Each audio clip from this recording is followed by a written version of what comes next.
The chlorine that I use, you don't have to go with this brand. I got this at Walmart. You can go with any brand. HTH from Walmart will also work well, or you can go to a pool store and buy your chlorine if you want. You can use any chlorine. I just prefer to use the tablets. It's easier. I feel like it's easier on your liner.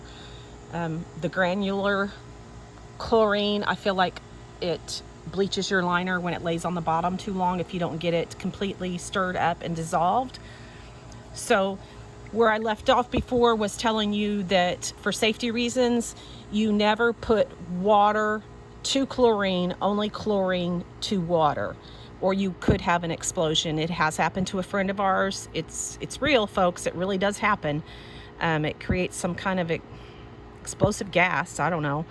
So always chlorine to water. So like, let's say that you're using granular chlorine and you're wanting to mix it in a bucket or something, then you would put your water in the bucket, then add your chlorine to the water and stir it up before you dumped it in. Never your chlorine in a bucket first and then add water. Never, never, never. I don't know if that really makes any sense, but that's the way you have to do it. So this is how I do it. I just fill up I have 2 chlorinators. I think I told you guys before, my pool is 33 foot across, and I do want to remind everybody that yes, I have 13 years on this liner, so it does have stains on it from leaves laying in it one winter when the cover collapsed from ice and there was leaves on top of the cover. There was no way to get through the ice to get the leaves off, so they did bleach the liner.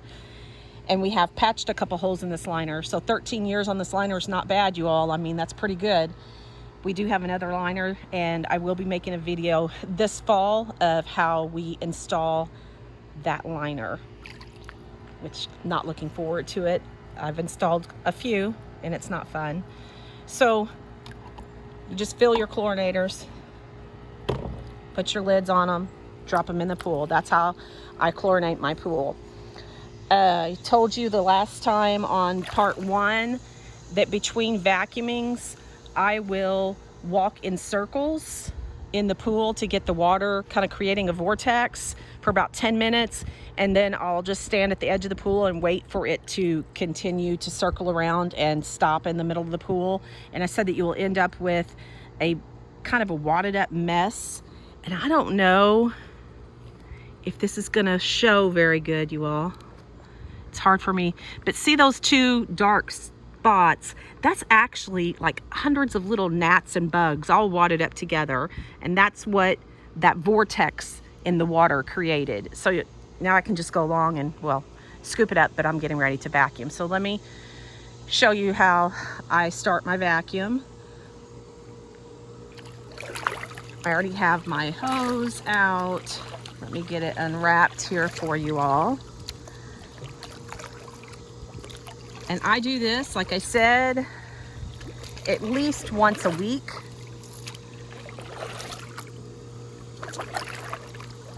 The rest of the week, I scoop and, you know, unless it's absolutely needed, unless it's just really, really filthy, then I'll get this out. So when you vacuum with this, of course, it's going to go through your pump and your filter.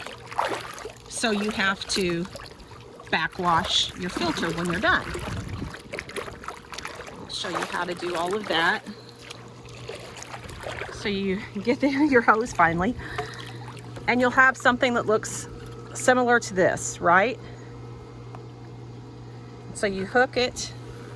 Sorry, y'all, trying to do this in the water here one-handed without getting my camera wet.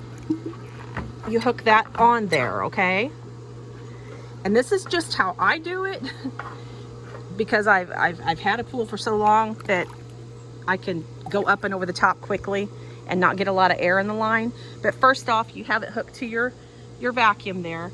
You want to put it in front of your jet and let the water go through it to blow the air out of the hose, and you will see your vacuum rise and bubbles come out of your vacuum. I hope you saw that. That shows you that you have the air out of the line, and it will create a suction. So I'm going to try to do this with you all. I simply quickly go up over the top and in.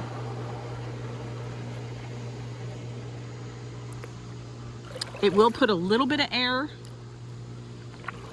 into your front pump area at first, but it will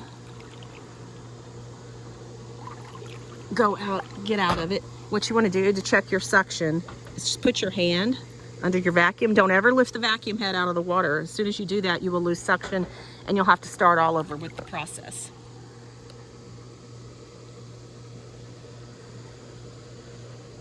So now that the air is out of the line, you just start vacuuming. And I have seen a lot of people vacuum very, very quickly.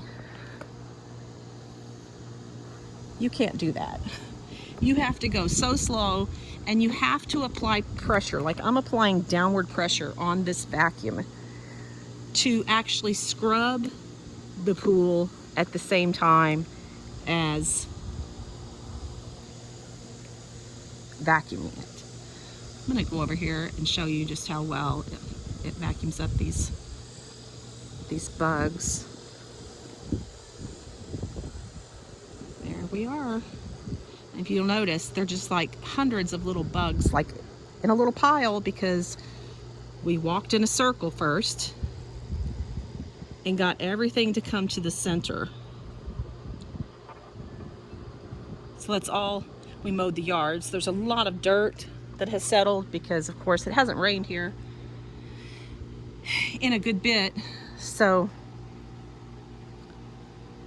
we have a lot of dirt from mowing the yard and things like that, grass and stuff that was blown into the pool. So I'm also filling the pool today because we haven't had any rain.